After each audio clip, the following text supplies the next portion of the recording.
Greetings, viewers. Eric the Car Guy here, back again with another live show where I answer your questions and sometimes butcher your names.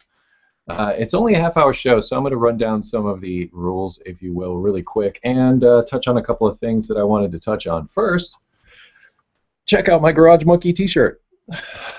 Garage Monkey is a website where car guys and car girls can hang out and talk car stuff. I'll put a link in the description. You can go there and check it out. I've got a profile there myself that you can also check out. So got some friends over there at Garage Monkey, so I'll send you over there. Also, really quick, happy birthday to Daniel Smith, who turned 16 today. So good luck with your driving test, man, if you haven't already taken it. I wanted to throw those things out there. But as far as the rules that I spoke about a moment ago, first, thank you for watching. The questions that I will be answering in this live event will be taken from the Google Plus page of this event, so that's where they will come from. Now, if you're watching this on YouTube, I can't see those questions, and I won't be answering those questions posted to the YouTube video that goes out after this video, after this event is finished. So I apologize for that. Also, if you're posting questions to the Google Plus page after the show is over, I won't be answering those questions either. Wah, wah, wah. So, but you're not without hope. 24/7, 365, EricTheCarGuy.com. So that's where I suggest you go if you have automotive questions that I'm not able to address here. As I said, you can go there at any time. There's a welcome video to tell you about the features that are there to help you with automotive issues. We have a forum. There's FAQ pages, all those kinds of things to help you with those issues if I don't get to them today. Also, if I don't get to them today, the next live show, I do these every other Wednesday, will be on September 24th. So if I don't get to it today, check back September 24th, and I'll keep doing these every other week for as long as I'm able. Anyway, I believe that covers everything. Yeah, it does. So let's move on to answering your questions. As I said, it's not a long show, and we want to be sure that we can get to as many of these as possible. In fact, I picked out one. Oh, no, it moved. It's one thing about these events, like as you post your questions, I might be reading a question and it will move down the page. But since I started, there were quite a few that were added to it. Let me see if I can find this one. Ah, perfect. I did find it because I actually did some research on this, and this seems like a really good question to answer. It's from Fritz Plug. Once again, sorry, butchering names. Apologize for that. I just flushed my manual gearbox oil and noticed the oil smelled burnt. The symptom, from what I could find, is usually only found in automatic transmissions because there's clutches and they're creating heat. Is this strange for a manual tranny? Also, is there a difference between regular 75W90 GL4 transmission oil and hypoid gear oil, which also has 75W90 GL4 specs? My service manual calls for hypoid gear oil, 75W90 GL4, but I could not find it, so I threw in regular 75W90 GL4 oil. Thanks. To your first question about the oil coming out of that transmission, as far as it smelling burnt, in a way that's kind of subjective. Gear oil, in my experience, has a distinctive smell. Personally, it's probably my least favorite fluid to smell. I think everybody has one. Some people gasoline, whatever. But for me, it's gear oil. Never really liked the smell of gear oil. So to say whether it's burnt or not is really difficult to say because, as you pointed out, there's really nothing like, say, in an automatic transmission where you've got clutches or bands that are designed to slip and rub against each other. You get that quote-unquote burn smell. In a manual transmission, that is a little unusual. It may be old. Maybe there was moisture contamination that got in. Every sealed container of gears or moving parts has a vent. You have to, or else pressure builds up inside of it and you get oil leaks everywhere. What you might want to do is you might want to check around. It should be around the top of the transmission. There may be a vent there somewhere. Maybe some moisture got in with the oil and caused that issue. But what I really wanted to speak to with this question was the hypoid part of that gear oil thing. Hypoid gears are curved.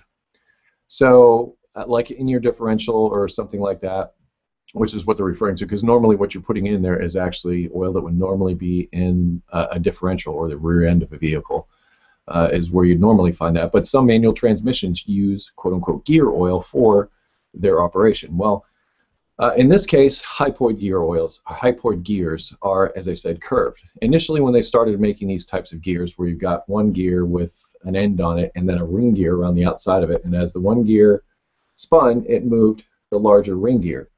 And initially, when they did that, they did those gears as straight cut.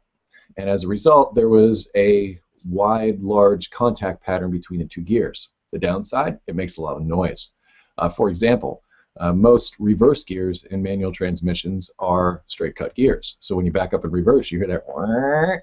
Well, that's because those are straight cut gears. Yet you don't hear them in the other gears because those are hypoid gears, meaning they have that curved surface area to them. So what this does is it makes them quieter, but it also creates a lot of pressure on that part of the gear. So what they did was they came up with an oil to deal with those higher pressures. So let me just see if I just want to make sure that I get my terminology right here. They used gear oil called EP for extreme pressure as an additive that they put into that oil to deal with those hypoid gears. So as far as like regular gear oil versus hypoid gear oil, it's not always listed as hypoid. You might see some EP somewhere in there, and that's what you would be looking for. Now, I'm going to post a link in the description to this article that I found because I think it would be useful to this, and that way you can read through it. It's actually a much better explanation of that. But that was one of the first questions I came upon that I actually wanted to learn a little bit more about to try to get that, because I wanted to make sure I had it right in my head. I try to give you accurate, good information here. But that was one of the things. Okay, and I'm just going to, whoa, come back. I'm just going to randomly go through these on my laptop, so I accidentally threw it off the side of the page.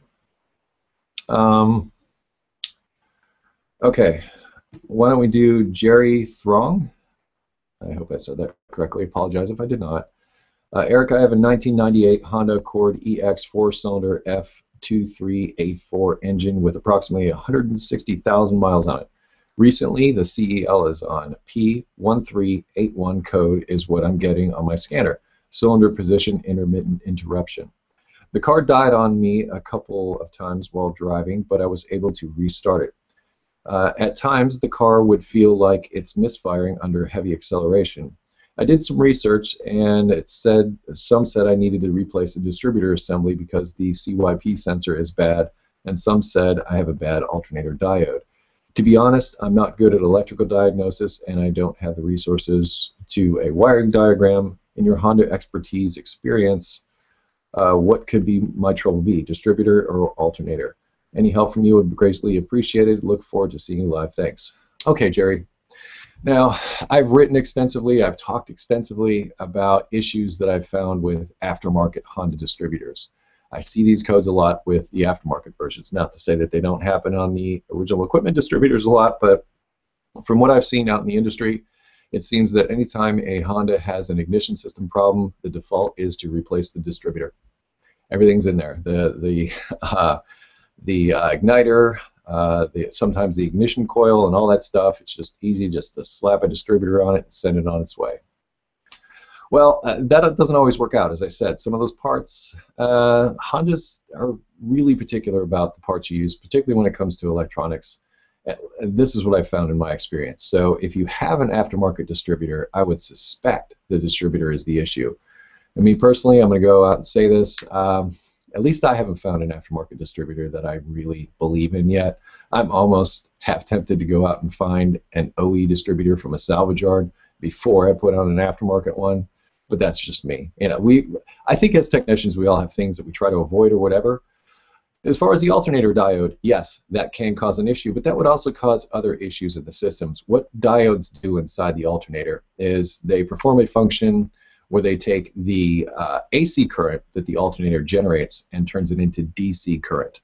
AC current means that the electricity is basically moving back and forth in two different directions. DC current means it just travels in a straight line. Well, those diodes only allow electricity to pass through them in one direction. So they're like check valves. So the electricity passes through, but then when it tries to come back the other way, it can't come back. So the only thing you get is electricity coming out of that one direction. If, say, you have a bad diode inside of an alternator, what happens is some of that electricity is flowing back in the opposite direction. This will dramatically affect the components of the electrical system that run on DC current. They will be like, hey, what up, man? You were sending it to me one way, and then it's going the other way. So usually when you have a situation like that, lots of things will freak out. Sometimes very specific things. I think my friend Paul Danner, Scanner Danner, at one point told me about some issue with a diode on, I believe it was a Chrysler minivan, that was causing some other strange issue that seemed completely unrelated. I think like speedometer function was affected by it, if I'm not mistaken. Honda alternators, for the most part, don't normally have that issue. Not saying it doesn't happen, because it can happen sometimes, but given your symptoms and what you've described, it's actually quite common. And as I said, the quite common, in my experience, has been aftermarket distributor. Usually when I see codes like that, or a code 9 on an older Honda, or code 8, I believe also, I see those codes and I see an aftermarket distributor almost always going hand in hand. Now, if you bought a distributor from Honda, it's going to be wicked expensive. It's really tough. That's a tough sell, particularly on an older vehicle like that. So take that with a grain of salt. But as far as diagnosing whether it could be an igniter problem, which is possible, I suppose, I've done a video on checking for no spark in a Honda, where I show how to diagnose the difference between an igniter failure and a coil failure. You might want to check that out. I'll post a link to that in the description for you, and hopefully that will help you. But moving on to other questions, and good luck with that, by the way. Let's see. Let's go down early for some of those people who posted their questions early. I start asking you to post your questions usually like the Friday before, just as an FYI for you. Let's see. What do we have here? All right. Here's kind of a quick one. Chungaletta 1234. So that's not your real name, so I don't feel bad about not pronouncing that correctly. Hi Eric, I have a 98 2.2 Chevy S10 truck like the Sonoma you usually work on.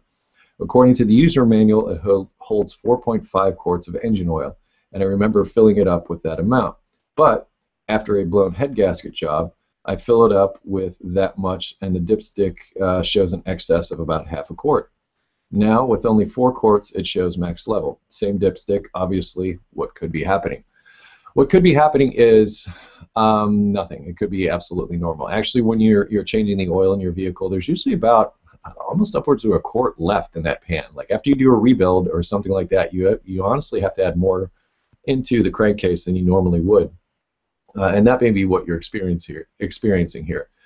I say just go by what the dipstick says and stick with it. The manual might say that, but that might be after a rebuild or oil pan gasket or something where you got that excess oil that was down inside the pan out of the engine.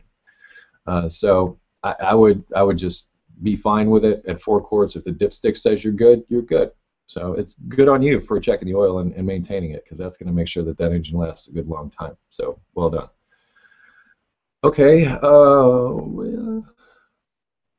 Okay, Tony Monzarella.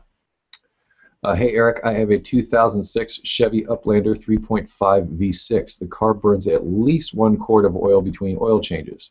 I've checked the plugs and they're covered in a white residue. What is your advice on fixing this issue? Thanks, Matt M. Matt? You went from Tony to Matt? I'm confused. At least I pronounced it correctly. Okay. The fact that you're going through that much oil, which is excessive, I believe. You know, as far as if you go to try and nail down what excessive oil consumption actually is, that's a very difficult thing. We used to have to deal with as far as warranty stuff at the dealership and trying to put that out there. But the general rule was that if you're burning a quart of oil, I think every 1,000 miles, it was considered excessive, and then the manufacturer would step in and do something about it. But you have a very important clue, which is that white residue on your plugs. That says to me that the most likely place that oil is going is out your tailpipe. It's being burned in the combustion chamber. It's getting in there somehow.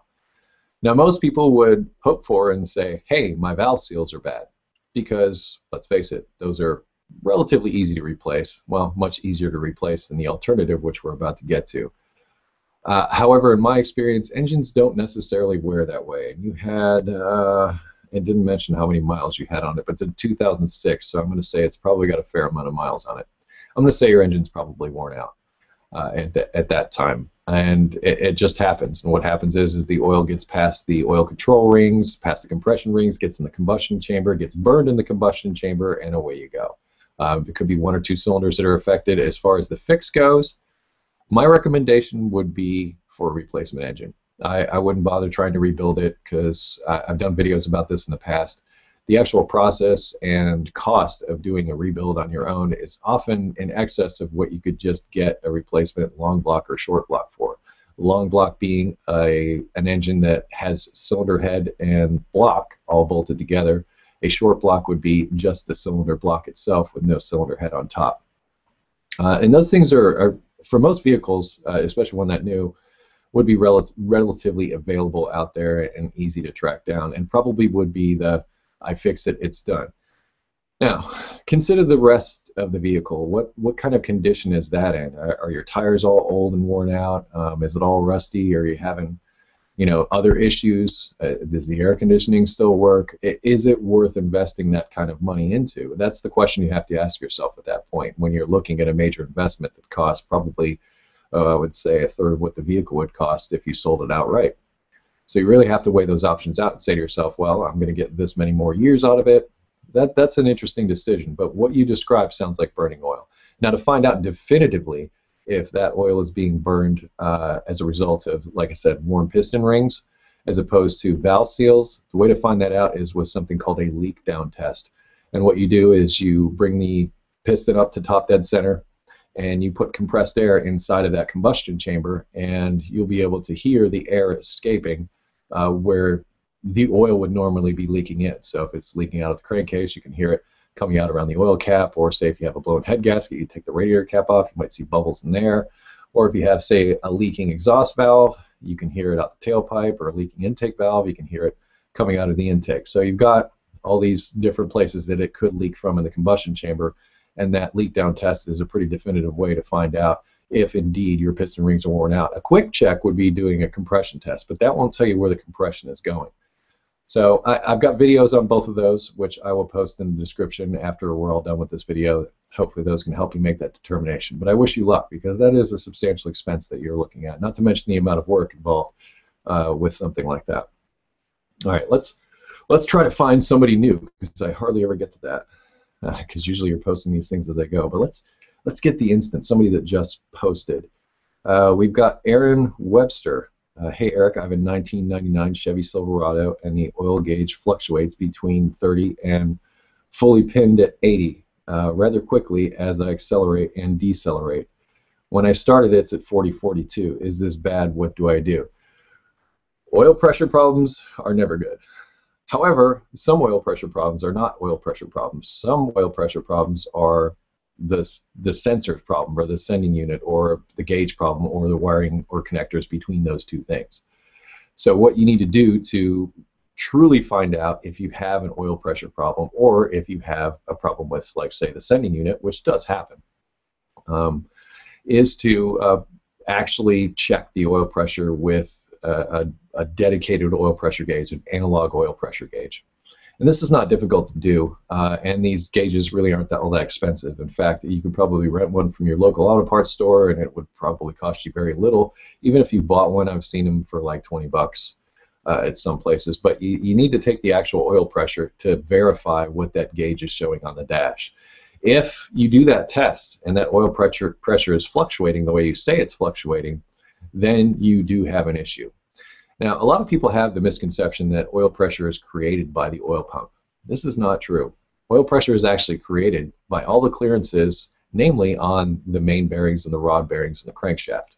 So all those clearances down there dictate oil pressure, because as the oil pump moves a volume of oil into the engine, it sends it into these locations, into the bearing caps and all these different places. Now, if the clearance is correct in those places, you got good oil pressure, because that puts a certain amount of resistance on that volume of oil coming out of the oil pump. It's actually what creates pressure, is the resistance to that volume coming out. As I stated, that's the clearances between the moving parts in the bottom end and the rest of the engine, but mainly the bottom end. That's the first place to get oil. So what happens in a situation where you have fluctuating oil pressure many times, often it's created by excess clearance between these moving parts. So if your rod bearings are starting to get worn, or maybe the bolts have stretched, or for whatever reason the clearances, down low, down in the bottom end, start to get excessive, then that oil just sort of squirts out, and you have a drop in pressure as a result. So in that situation, find out what oil pressure you have, and then when all is said and done, if you do find a situation where you are losing pressure, prepare yourself, brace yourself, and say, well, I might be looking at an engine replacement. Now, I'm not saying you can't try an oil pump, but I can say that it's probably futile to do so in most cases. Oil pumps are really simple mechanisms, and in my experience, think about it, they're always bathed in oil for the most part because they're the first thing to get oil. So it's not often they wear, and the oil that gets to them should be going through filters and all that stuff. So, yeah. Occasionally you do get a bad oil pump, but more often than not, it's the clearances that are causing that issue. And actually, you could drop the oil pan and maybe do a plastic gauge test. I've also got a video on how to use plastic gauge to where you can take, like, say, one of those main or rod bearing caps off, do a plastic gauge check on it, and find out if those clearances are in spec. That'd be a quick and easy way to do it, to find out. If you have a knocking noise, that could also be an indication that those clearances are getting excessive. Lots of things. So you also have some things to think about, I am sure, with that. Anybody else new up here? No. Let's zoom on down through here and find out what we got. All right, let's try David Moore. Hi, Eric. I had the smart idea to shove a 350 small block into a Jeep Comanche. Not a bad idea. She look and sounds beautiful, but I'm getting some cooling problems. Any ideas for fixes other than louvers and or one of those really expensive tri-core all-aluminum radiators? The entire truck was built for less than $7,000, and I live out of the local pull-apart, so I want to continue to keep the price down. Any advice? Well, if you went from maybe a straight 6, I'm guessing, to that 350, the radiator that was in the vehicle is not sufficient to cool that engine. And the bigger the engine, the more horsepower, the more heat you create, because that's basically what engines do. They make heat. We take that heat, turn it into mechanical energy, and move the wheels. And we try to keep as much of that heat as possible, but much of it is lost through friction and other things. But in order to keep that thing going and keep it cool, it needs to be cool. And I'm not saying you need one of those tri-core expensive radiators, but I believe there are some Jeeps out there that came with V8 engines, and you may be able to go that route. You may be able to find a radiator that fits your vehicle that would be able to handle the increased heat load of a V8 as compared to, like, say, a straight 6. And I'm just going on the assumption that you've gone from something, smaller to something bigger here. In addition, you might want to consider electric cooling fans. Personally, I like them. They save on horsepower. Of course, when they don't work, it's kind of a real pain. But the engine doesn't have to turn something extra in order to do that. Plus, it gives you a nice clean area down in front to work on the engine should you need to get in there. But that's just my personal preference on it. Plus, they're designed to come on when the temperature gets to a certain level. Now, yes, there are thermostatic fans that are on the front of the engine that are designed to do something similar that do save you on horsepower. So that's another option. But what's really important, and something that I may be completely missing here, is the fan shroud. If you change that engine, your fan shroud that you had may not be there anymore.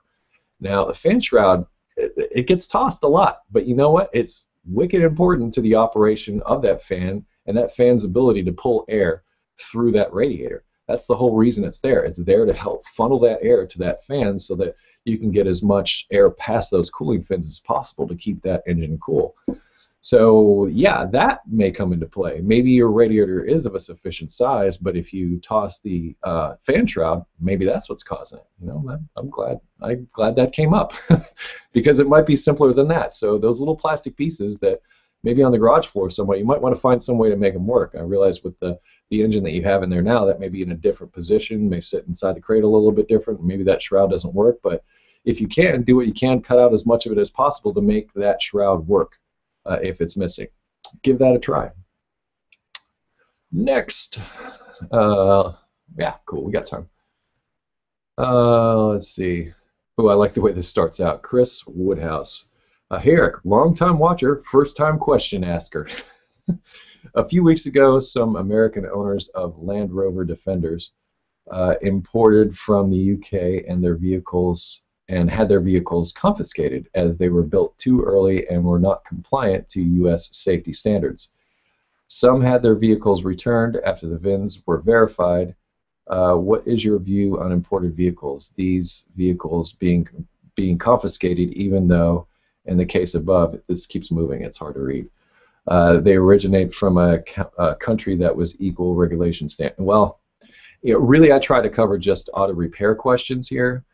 As far as that, I'm not an expert as far as like importing vehicles and how that whole thing plays out. But yeah, things that are sold brand new in this country have to conform to the standards that are out there. That's, we can get into this whole long discussion about it, because over in Europe you have a lot of vehicles that get really great gas mileage that they can't sell here because they don't meet emission standards. Well, we can go on and on about that, but we won't. So you'll have to ask somebody else about that. Okay. And that's the other thing about the show. I try to stick to automotive repair related questions. So if you're asking me, what color my underwear is, or what kind of stuff I eat for breakfast, I'm not going to do that here. That's what my social networks are for. But here we try to focus on auto repair so we can help you with those issues, should you have them.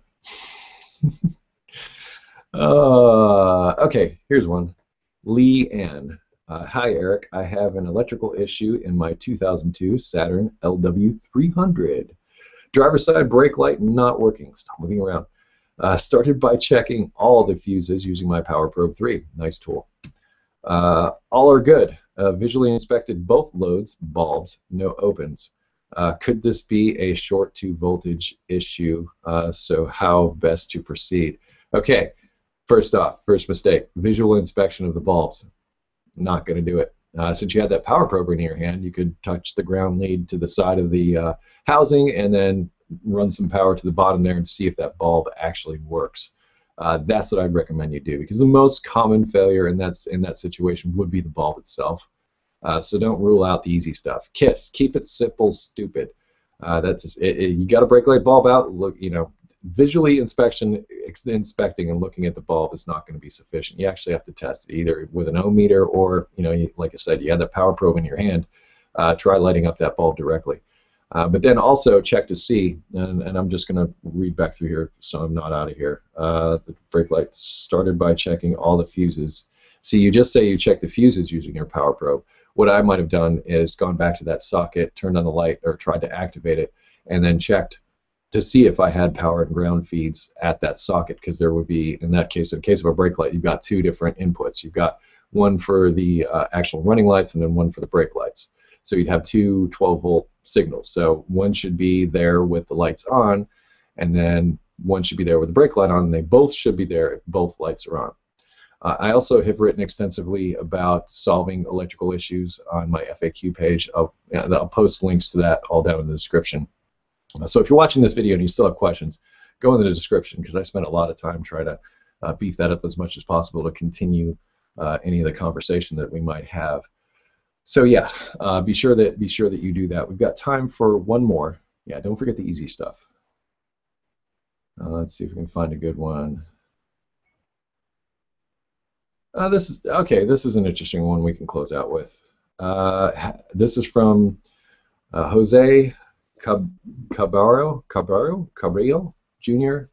Eric, I hope you are doing well. I do not understand what mechanics in general mean when they say that automatic transmission is weak.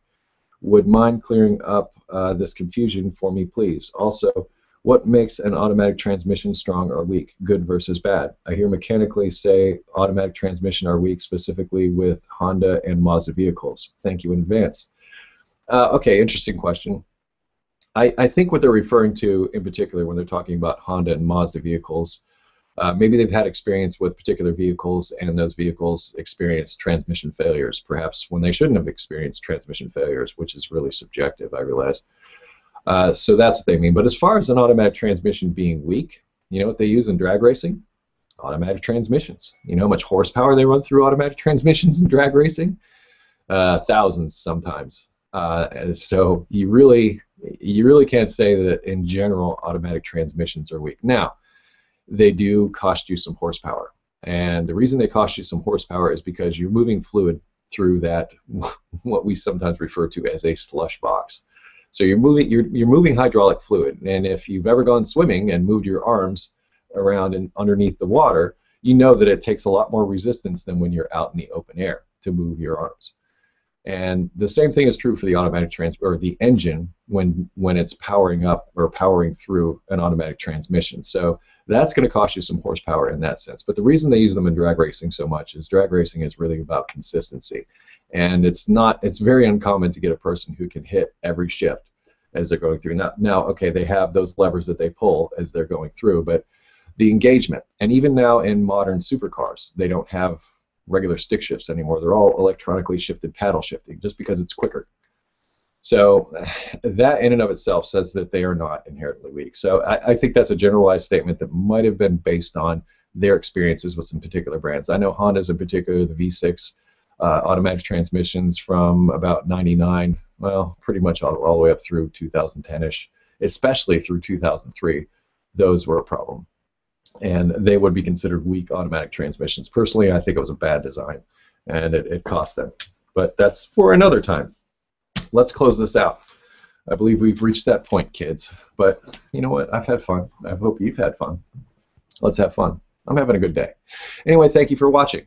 And if I did not get to your question today, I apologize. But once again, I will reiterate that EricTheCarGuy.com is always there for you, 24/7, 365, to help you solve automotive issues.